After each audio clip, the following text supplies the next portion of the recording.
अस्सलाम वालेकुम ऑल। मेरा नाम बिलावल ख़ानदाद है और आज आपसे मैं एक बहुत ही इम्पॉर्टेंट और एक बहुत वैल्यूएबल टॉपिक पे बात करूँगा।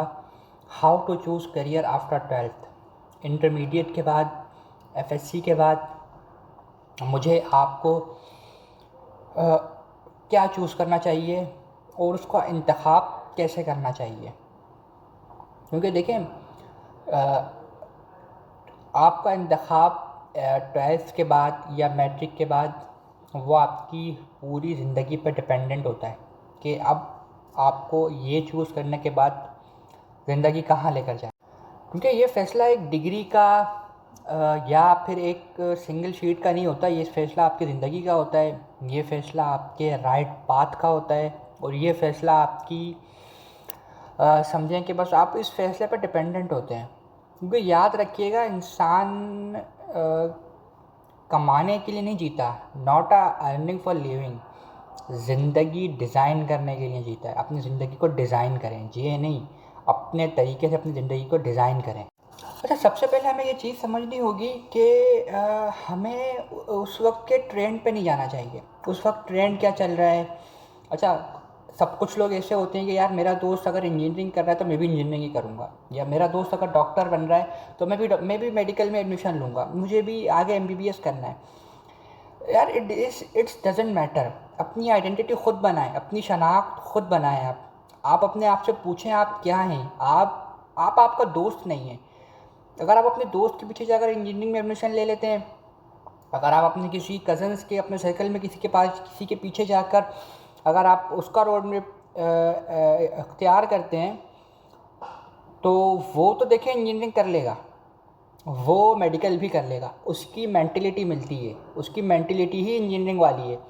आपकी मेंटलिटी इंजीनियरिंग वाली नहीं है, आपकी मेंटलिटी एमबीबीएस वाली नहीं है, तो आप कुछ भी नहीं कर सकते।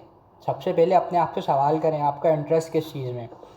अच्छा, इस चीज़ में मैं पेरेंट्स से भी कहूँगा कि अपने बच्चों पर मुसल्लत नहीं करें ये चीज़। अगर आपके सर्कल में आपका कोई जानने वाला है, वो उन्होंने अपने बच्चे का एडमिशन करवा दिया जी आफ्टर इंटरमीडिएट इंजीनियरिंग में, कि आप बी कर लें, और अपने बेटे को भी आपने बोल दिया कि भाई अब आपने भी यही करना है।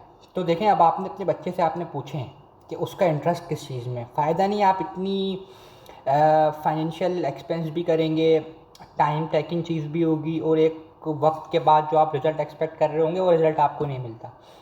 इससे आपका जो बच्चा है वो भी डिप्रेशन में जाता है और आपको भी एक जगह पर आकर चोट लगती है कि वो रिज़ल्ट नहीं मिला। अपने आप को वक्त दें, टाइम दें, 2 महीने, 4 महीने, 6 महीने, देखें मार्केट में क्या चल रहा है, देखें, सीखें, अपने सीनियर से, अपने टीचर से, अपने मेंटोर से मशवरा करें, उनसे पूछें। लेकिन फिर भी फाइनल डिसीजन आपका होता है कि आपको करना क्या है। एडवाइस सब एडवाइस देंगे, आपको सिखाएंगे, आपको रोड में भी बताएंगे, but execution depends totally on you कि आपने करना क्या है। एग्जीक्यूट करना है आपने, ज़िंदगी आपकी है। आप एग्जीक्यूट करने से पहले उसको देखें, आफ्टर एग्जीक्यूशन मुझे जो इसका रिज़ल्ट मिलेगा वो किस हद तक आपके हक में पॉजिटिव। अच्छा, पॉइंट नंबर 2 पे मैं आता हूँ, स्ट्रेंथ एंड स्किल्स। अपने आप से आप पूछें आपकी स्ट्रेंथ क्या है, आपकी स्किल्स क्या है। अगर आपको नंबर्स अच्छे लगते हैं तो आप अकाउंटिंग में, आप कॉमर्स की तरफ आएँ। अगर आपको आप क्रिएटिविटी वाला आपका माइंडसेट है तो आप आर्किटेक्ट की तरफ आएँ, फिर आप इंजीनियरिंग की साइड पर आएँ। और अच्छा, कुछ लोग कहते हैं कि not a single sheet of a exam, not a single sheet of a paper decided your whole future. मैं बिल्कुल इसके अपोजिट हूँ, बिल्कुल अपोजिट हूँ मैं। एक सिंगल शीट और एक सिंगल पेपर एग्ज़ाम बहुत ज़्यादा असरअंदाज होता है आपकी ज़िंदगी पर। मोस्ट वैल्यूएबल पेपर्स, डिग्रीज़, आपकी स्किल्स, आपकी स्ट्रेंथ और आपकी मेंटलिटी के लिए बहुत ज़्यादा ज़रूरी होती हैं। तो अगर जिसने ये कहा है कि not a single sheet of paper decided your whole future, बहुत गलत का है। मैं अपने ओपिनियन में इसके बिल्कुल बरक्स बात करूँ। अपने स्किल्स की लिस्ट बनाएं। आप इंटरमीडिएट के बाद ख़ुद को 2 महीने, 4 महीने दें, आप देखें आपकी स्किल्स क्या हैं। क्रिएटिविटी, लीडरशिप, कम्युनिकेशन स्किल्स आपकी अच्छी हैं तो आप देखें, आप सेल्स एंड मार्केटिंग की साइड पर आ सकते हैं। आप ई कॉमर्स में आ सकते हैं। अगर आप क्रिएटिविटी में हैं तो finance, supply chain, IT, graphic designing, web designing, Shopify, multiple आपके पास फिर रोड में मल्टीपल आपके पास फिर पाथ होते हैं। Success is when preparation meet opportunity.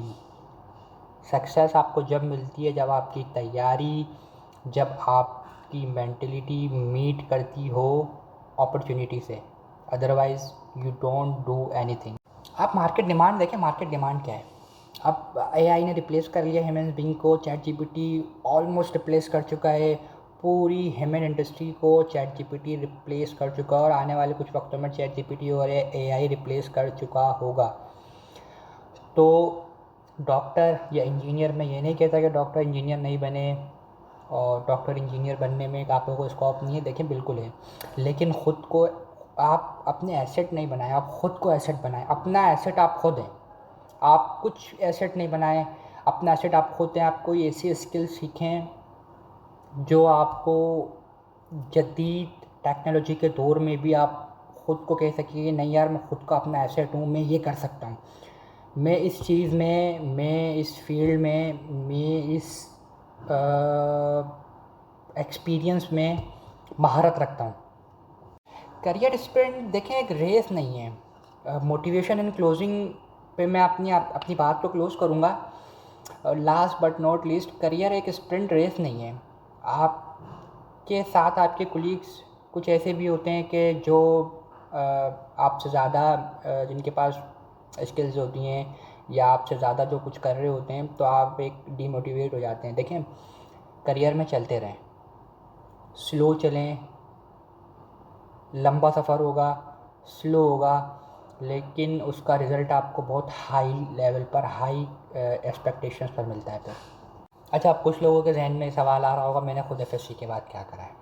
अच्छा देखिए, मेरा माइंडसेट था एफएससी के बाद कि मुझे सीएसएस करना है, मुझे सिंगल शीट एग्ज़ाम देना है जो एफपीएससी, एसपीएससी, पीसीएस, पीएमएस वगैरह के होते हैं।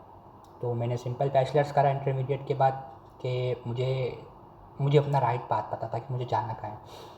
साथ में मैंने प्राइवेट फर्म ज्वाइन करी, job in supply chain management. मुझे कोई 6 साल का एक्सपीरियंस है, 6 ईयर्स मेरा चल रहा है इन सप्लाई चेन। तो मैंने साथ में वक्त की ज़रूरत को समझा कि मुझे एमबीए भी करना चाहिए इन सप्लाई चेन मैनेजमेंट। हमेशा याद रखिएगा, आपके पास प्लान ए के साथ प्लान बी भी होना चाहिए। प्लान ए आप एग्जीक्यूट करें, आपको सक्सेस मिलती है वेल एंड गुड है, अगर नहीं मिलती प्लान बी होना चाहिए आपके पास, वरना आपको सिर्फ़ और सिर्फ रिग्रेट होती है।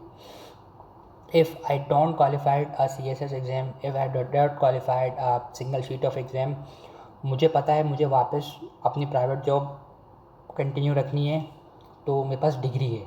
अगर मैं वो बैचलर्स करके CSS की तरफ जाता, वहाँ मुझे सक्सेस नहीं मिलती, फिर दोबारा अपनी प्राइवेट फर्म की तरफ आता, तो फिर उस वक्त मैं सोचता कि मुझे अब MBA करना चाहिए, बहुत देर हो जाती है उस वक्त। तो अपना राइट पाथ, अपने प्लान्स हमेशा दो रखें। प्लान ए सक्सेस ना हो, प्लान बी ऐसा होना चाहिए कि अब आपको पता हो कि यार अब प्लान बी ही है, प्लान ए मेरा फेल हो चुका है, प्लान बी मुझे एग्जीक्यूट करना है और प्लान बी पे मुझे अब फोकस रखना है, प्लान बी ही मुझे अब सक्सेस कराएगा।